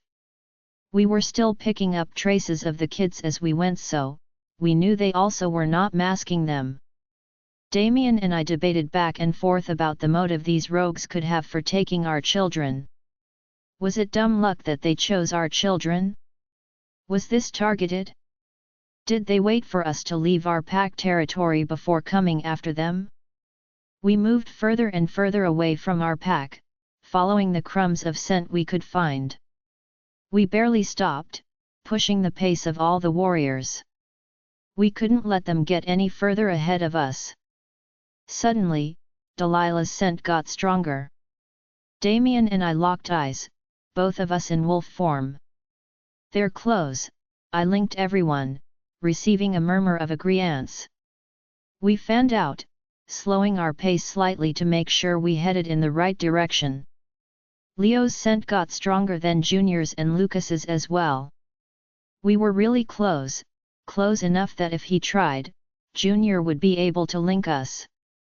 Our whole team slowed to a stop, everyone waiting on orders now that we could smell them so clearly. "We will proceed with quiet caution," Damien commanded everyone. "I want to know exactly how many there are between the children and us. We need to do this quickly, and we need to make sure the children are saved from witnessing as much of the bloodshed as possible. Once the children are safe, happy hunting," I added darkly. "No one would survive today. No one who dares lay a finger on my family will live to talk about it. Let's fan out to circle the area. You know you are far enough when their scents get weaker. Move, Damien commenced our rescue mission. Chapter 48. It only took about 8 minutes for the 28 of us to surround the area we knew the kids to be in. Once we were all in place, we began slowly closing in, surveying everything around us. As our perimeter grew tighter, we realized we were approaching a group of makeshift huts put together with old, rotten boards and logs. The crude dwellings screamed rogue inhabitants. The vomit-inducing stench grew heavier as we moved, mingling with the scent of the children. As our circle reduced to about half, I paused everyone's advance. Junior, I tried linking. I waited a moment but almost howled in relief when I got a response. Dad. We need help. I know, buddy. I am not far, okay? Uncle D is here too, I told him. But don't talk. Dad, Leo's arm might be broken. I tried to protect him, I swear. That's all right. We will get him all fixed up. We need your help, though. Can you tell me where you are? I'm not sure. There is a lot of dirt, and the walls look like wood but really dirty. Are the 4 of you together? Yeah, we're all together. Do you know how many bad guys there were? A lot. It took 8 of them to push us in here. Delilah and I fought them, Dad, so they wouldn't hurt us. We tried. That's great, son. You did well. Is Leo the only one hurt? Yeah. Delilah has a black eye, but she says she is okay. Damien would be angry about that one. All right. Are there any windows where you are? No. Okay. I want you 4 to stay still, okay? Cover your ears because it is going to get loud. I will find you soon, okay? All right. Before I could link everyone else with the plan, Junior asked, Dad, are you going to kill the rogues? I paused for a moment. Junior is only 6 years old. He is intelligent and brave for his age, but he should not know death yet, should not be privy to the violence that can go hand in hand with our world. But it would be insulting to lie to him. Yes, son. I am going to kill every last one of them for taking you and harming your brother. There's a little girl. She tried to help us. They pushed her down. Don't hurt her, Dad. I think she needs our help. Pride swelled inside of me. That's my boy. All right. Now close your ears and tell everyone to do the same. Count to 100, and we'll be there, I told him. There are numerous rogues in front of us. The children are being kept in a windowless room. We can assume it is probably going to be the nicest building in the group. You all have 2 minutes to kill them all. There is a child among them, a little girl. Spare her, I commanded everyone. Yes, Alpha, I got back in unison. Let's get our pups, I told Gavin as I stepped forward to let him free. Liam Jr. I knew when Dad got here because there was a lot of screaming. Everyone looked at me, and I covered my ears. They all copied me, Leo leaning against me because he could only use one arm. The noise could still be heard even though we were covering our ears and everyone else was crying. I stayed brave because I knew Dad would be here soon. There was lots of growling and yelling. There were also some breaking and squishing sounds. I tried not to think about what was happening outside the walls. Leo was shaking against me, and Delilah scooted closer to my other side. It's almost over, guys, I linked them all. I will be Alpha one day, and this will be my job. Right now, I need to protect my brother and best friends. The sounds got louder, and I think that meant they were getting closer. I uncovered my ears so I could put my hands over Leo's. After a couple of minutes, the sounds died. There was muffled shouting outside the place we were inside. I think our warriors are looking for us. Dad! We're in here! I yell. Delilah uncovers her ears and starts to yell too. Daddy! We all start yelling, and it must have worked. We can hear people running around us. We keep screaming as loud as we can. There is someone pounding on something outside the door. It sounds like chains are breaking, and the door flies open. Dad! We all scream. Dad and Uncle D are standing in the doorway. They both rush forward, and Dad grabs Leo and me into his arms. It's okay now, he said in his low voice. I'm here. I found you. I gripped my dad tightly, happy he found us. After a few minutes, he let us go and tried to look at Leo's arms. Leo cried when he turned it. Uncle D stood up, holding both Delilah and Lucas in his arms. We should leave.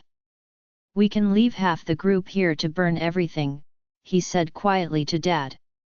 Dad nodded. Can you walk? He asked me. I nodded. Dad picked up Leo and carried him carefully. Don't look around, okay? Just follow behind me and keep your eyes on me. I nodded again. He looked at Leo and told him to close his eyes tight. When we left the place they put us, it smelled like metal. Blood. There had to be a lot of blood. I tried to focus on Dad and follow him, but my eyes couldn't help but wander.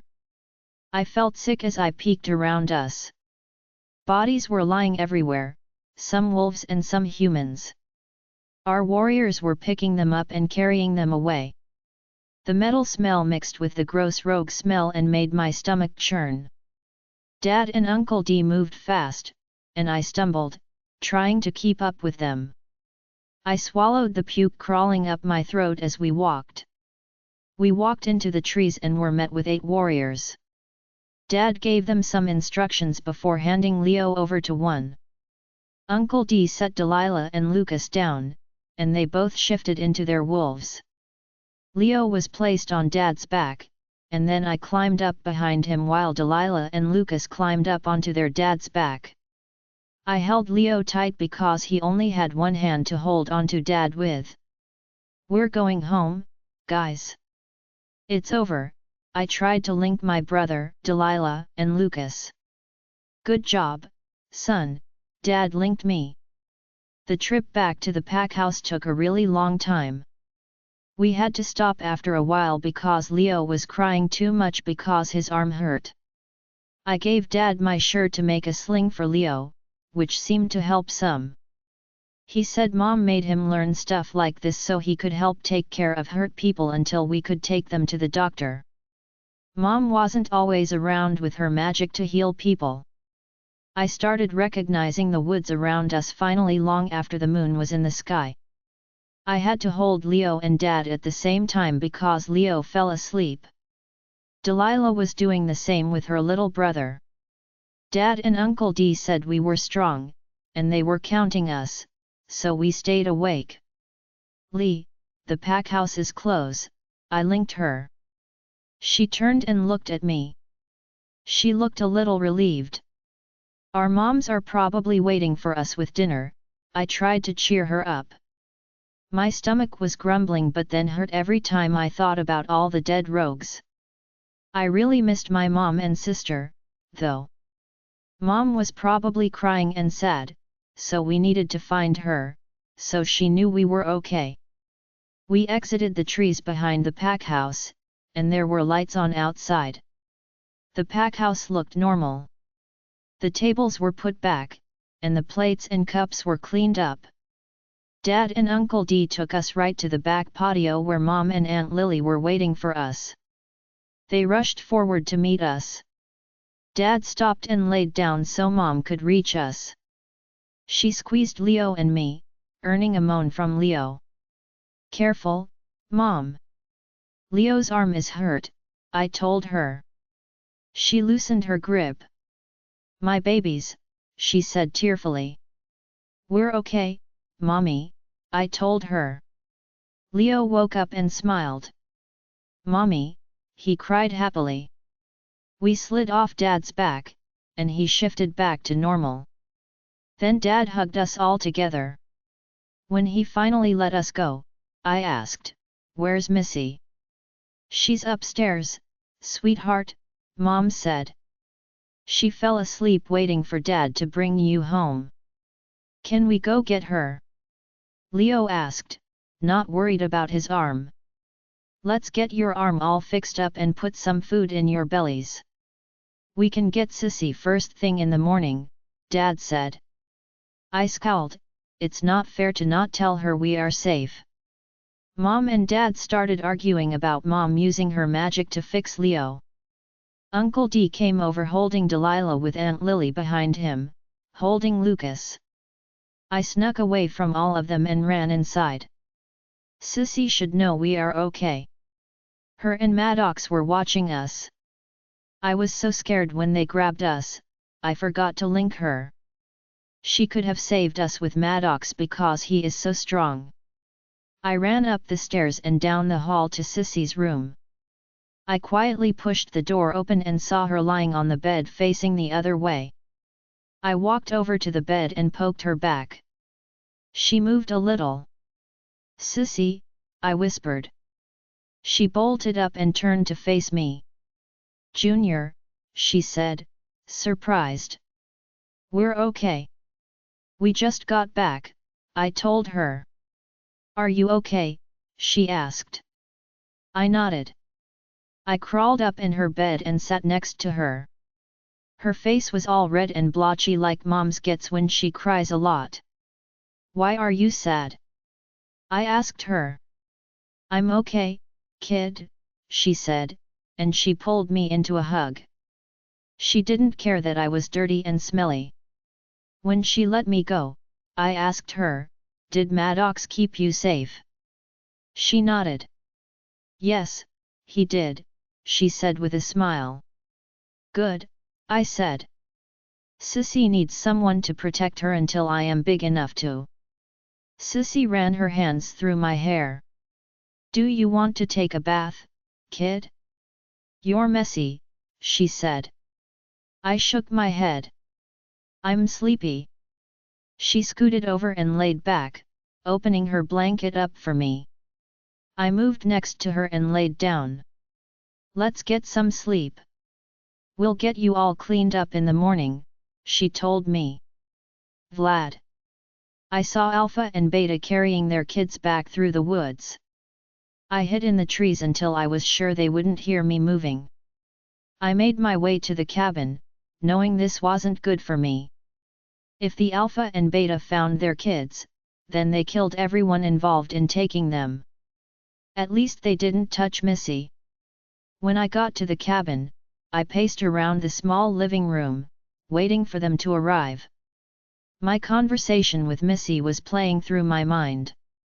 I called her a slut. I shouldn't have done that.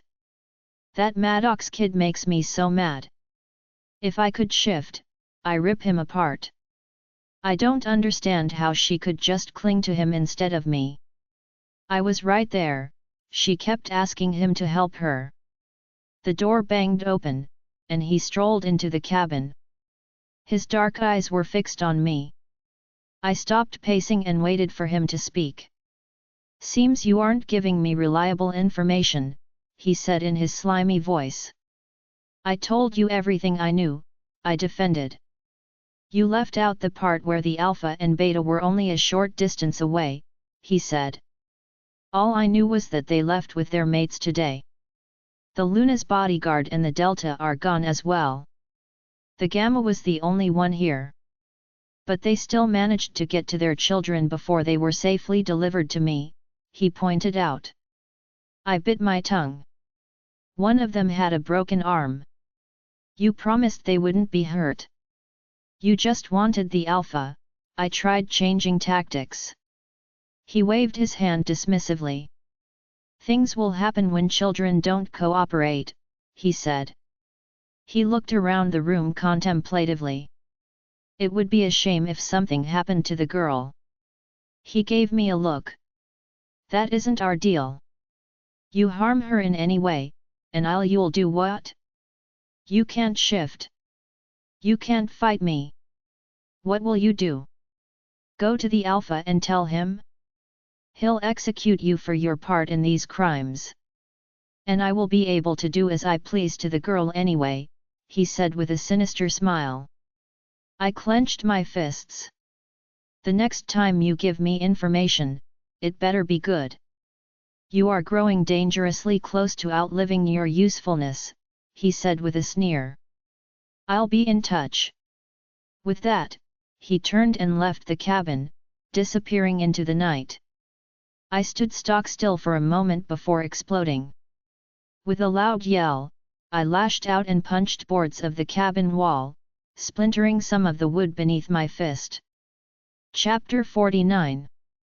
Missy. It's been 3 days since the attack. Felix and Lacey got back the next afternoon. He and Liam had a meeting in Liam's office when they arrived. Liam wasn't expecting him to come back, but he did. I helped Lacey carry her stuff into the pack house. She had things organized into boxes of items to keep and things to donate. She told me she intended to take them to a donation center near her apartment, but Felix had rushed her to get back here. Lee thought we should look through the donate boxes to see if anything would be useful for the new families. Lacey loved the idea too. The kids seem okay. I had to link Liam to tell him that Junior was in my room that night, but they just let him be.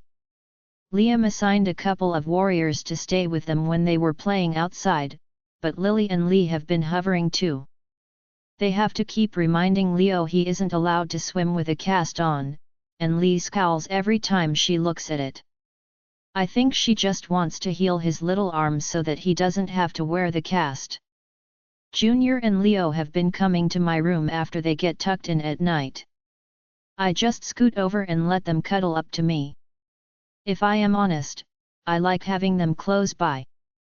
V hasn't called or texted me since that night either. I keep picking up my phone to say something to him, but I just don't know what to say. What he said was way over the line, but I know he was just hurt. I shouldn't have been sitting there with Maddox, it should have been him. He is my boyfriend, and he should have been the one I cried to. I wanted to go for a run and check the cabin, but Liam didn't want me leaving by myself. I didn't want to reveal our little oasis to anyone, so I couldn't go. The thing that was worrying me the most was Maddox. He isn't doing anything except training. All day, he is out on the training fields working himself to death. I barely even see him for meals. Last night at dinner, he popped into the dining room for a second. I caught his eye as he grabbed a banana and bottle of water, but he bolted before I could stop him. I am getting really worried about him. Last night I decided to confront him. I noticed that Felix would head out to the training ground after dinner every night and drill with him, teaching him how to fight. Tonight, I was going to be the one he was fighting. I caught Felix outside Lee's office and asked him if he could let me train with Maddox tonight. He gave me a questioning look, so I explained that I was worried about him and really just wanted him to take the night off. He nodded and went back to standing outside Lee's door stoically like usual, so I took that as a yes. I skipped dinner in the dining room so that I would beat him out there. I packed some sandwiches and vegetables in a bag and brought them with me. After everyone left for the night, I sat in the middle of the sparring ring and waited. Maddox didn't disappoint. Less than 20 minutes into dinner, he was trudging towards me. When he finally saw me, he scowled. He dropped his bag on the edge of the ring. "What are you doing here?" "Go home," he said. He didn't sound angry or mean, just tired. "No," I said. Well, then move out of the way. Felix will be here soon, and I'm not going to work around you, he muttered. No, he's not, I told him. He looked at me with a blank expression. Then who am I training with? If you insist on training with someone, you can train with me tonight, I told him. He gave me a shallow laugh. Come on. Knock it off. I have work to do, he said, his voice now turning sour. I stood up and walked over to him. No, you don't, Maddox, I said, looking up at him. He couldn't hold my gaze long before he broke away and looked at the ground. Missy, please just don't, okay? Just let me train, he said. When is the last time you sat down and ate a whole meal? I accused. Missy, you won't even look at me, Maddox. I cut him off. You are going to hurt yourself like this. You were mad because I was avoiding you, but now who is doing it? Maddox just stared at the ground like he wasn't listening. Now, I was getting mad. I shoved him. You, I yelled. I hadn't planned on yelling at him or getting mad, but he wouldn't listen. That was one of the worst nights of my life. That was definitely the scariest. And you left. I asked you to stay, and you left. Now you are just going to train yourself to death because you think you failed? Maddox, get a grip. If we would have been outside with them, we would have either been taken or hurt. The patrols messed up, not us. I wouldn't be standing here the same girl if they had gotten me. Girls my age don't come back the same if they come back at all. I was breathing heavily, but Maddox still wouldn't look at me. I turned on my heel, going back to the bag that still sat next to where I was waiting for him. I snatched it up and stormed back over to him. I shoved the bag into his chest, and he grabbed it reflexively. I just wanted to make sure you got a decent meal and a break. You clearly aren't interested in anyone looking out for your well-being. Train or don't. Eat or don't. You've made it clear that my feelings don't matter. I pushed past him and thundered my way back to the pack house, fuming in frustration. I laid on my bed staring at my ceiling, listening to music with my earbuds in. Goddess, boys are the worst. Did he really think that hurting himself was going to fix what happened? Doesn't he know Liam only yelled at him because he was blinded by the fact that his kids were gone? I closed my eyes, trying to push Maddox from my mind, only for V to replace him. I didn't even know where to start with him. My heart ached thinking about both of them. I was not made for all this drama. Someone pulled an earbud from my ear. My eyes flung open to see Maddox leaning over me with a contrite look on his face. Hey, he said cautiously. He stood up so I could sit up. What? I asked, still annoyed. He held up 2 bowls of ice cream. Peace offering, he said. I pursed my lips. It smelled like cherry, my favorite. I sighed and nodded, taking a bowl from him. I brought my knees up, and he sat on the side of the bed. We ate slowly in silence for a minute. You're right. I'm an I*T, he finally said. I just looked at him, waiting for him to continue. I was scared too. You needed me to be the hero, and I completely let you down. Then your dad showed up, and I felt so weak, I guess. I shouldn't have left you until you were okay. I'm really sorry for all of it. For letting them get taken, for arguing with your boyfriend, and for leaving you. I was quiet for a minute, slowly eating the sweet treat he brought. I let out a heavy sigh. My birth father died defending the pack from a pretty aggressive group of rogues. He was a hero, they told me. But I was just a kid, and it didn't feel like that. Then my mom had to work more to support us, and she was gone a lot. I started spending more time at the pack house, and Liam was kind enough to give me a job so I could earn money to help my mom. I paused for a second, smirking fondly at the memory. He would give me $20 just to fold a basket of towels or some other easy task. I remember when he introduced me to Lee. I just loved her, she was so nice. One day, my mom just didn't come to pick me up from the pack house. Lee did her best to make it seem like no big deal. But then one day turned into a few. Then they had to tell me that my mom died. My mom committed suicide. She chose to leave me alone. I guess since then, I don't like when people leave me. After you left, I just was petrified that Lee was going to come back and be mad that I was the one safe and not her children. I know it doesn't make any sense, but I thought if you were here at least, I wouldn't be alone. I quietly stirred my slightly melted ice cream. They wouldn't do that, Missy.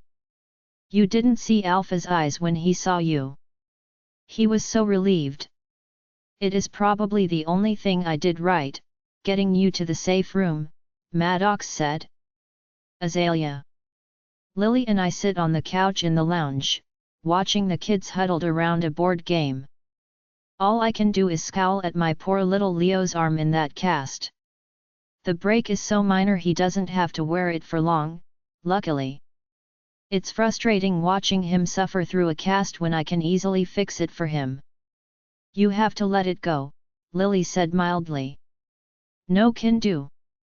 My little baby is sitting there in a cast, and it wouldn't take anything for me to fix it, I said grumpily. Lee, you're just too pregnant. It takes more out of you than you realize. Sorry, but I am staying on Liam's side this time. He'll be okay. He barely notices it, she said. Anyway, I thought you were going to head over to the clinic and get an update on Hiram. Liam wanted to go with me, plus Felix and Lacey are busy. I am just waiting for him to be done with whatever he is doing, I sighed. As I spoke, both our mates came into the lounge. Their eyes went to the kids first. They have both been popping their heads in to check on the kids a lot over the past few days, probably worried if they leave any of us alone too long, something else will happen. We haven't seen a single rogue since that day, but Liam isn't convinced the problem is solved. Liam came over to me, leaning down to kiss me. Damien flopped down on the couch next to Lily, pulling her legs over his lap mindlessly. Can we head over to the clinic now? I asked Liam. Where's Missy? He asked. I smirked. Confronting Maddox didn't go so well, Lily snorted. She stomped up to her room about 20 minutes ago. I think it's pretty safe to say she will be up there the rest of the night. Liam nodded. Thank goddess that I didn't date in high school. Seems to be pretty dramatic, he huffed. I just rolled my eyes. Liam ignored me and held his hands out to help me up. I grabbed them, and he helped pull me up from the couch. We'll be back to tuck them in, I told Lily and Damien. They both nodded, Damien's eyes glued onto the kids arguing on the floor. Liam led me from the lounge, and we headed towards the door. Maddox passed us carrying 2 bowls of ice cream, and I smiled. What is that? Liam asked. He's apologizing, I told him knowingly. I haven't seen Vlad around since the incident, Liam commented as he opened the car door. The clinic isn't far, but I still wasn't supposed to walk that far. I noticed that too, I said aloud now that we were alone. I climbed into the passenger seat and tried to get comfortable in the chair. Liam came around and got in the driver's seat with one last lingering look at the pack house. I reached over and squeezed his hand. A couple of minutes later, we pulled into the clinic, and Liam helped me from the car. I yawned as we walked inside. Tired, little Luna? Liam asked. I took a nap with Leo earlier today, but I was getting tired again. Just a bit. To my surprise, Abe was waiting for us in the clinic. Abe, what a surprise, I greeted him. He bowed his head. Alpha, Luna, he said. I have a theory, and Abe is going to do his best to help us with it, Liam explained. I looked between them curiously but just nodded my head. Dr. Ron came out to greet us and take us back to the injured wolf. So, is he showing any improvement? I asked as we all stopped outside the big window looking into the room. Unfortunately, no, Luna. Hiram is still about the same, Dr. Ron said. And my theory? Liam asked. You could be on the right track. I dug a little bit this afternoon after you called me but haven't found much that was substantial, Dr. Ron answered. I am hoping Abe may be able to help us with this, Liam said. I will do my best, Alpha. But I am afraid the most I can do would be to give my opinion based on my own experience. I do not know much otherwise, he said. Does someone want to fill me in? I asked. I think the wound might be the bite of a vampire, Liam said.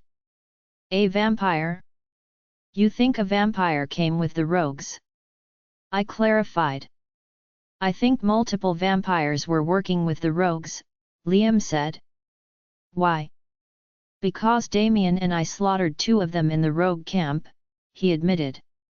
I looked at him, stunned for a minute. There were 2 vampires in the rogue camp where they found the kids? Why didn't he tell me sooner?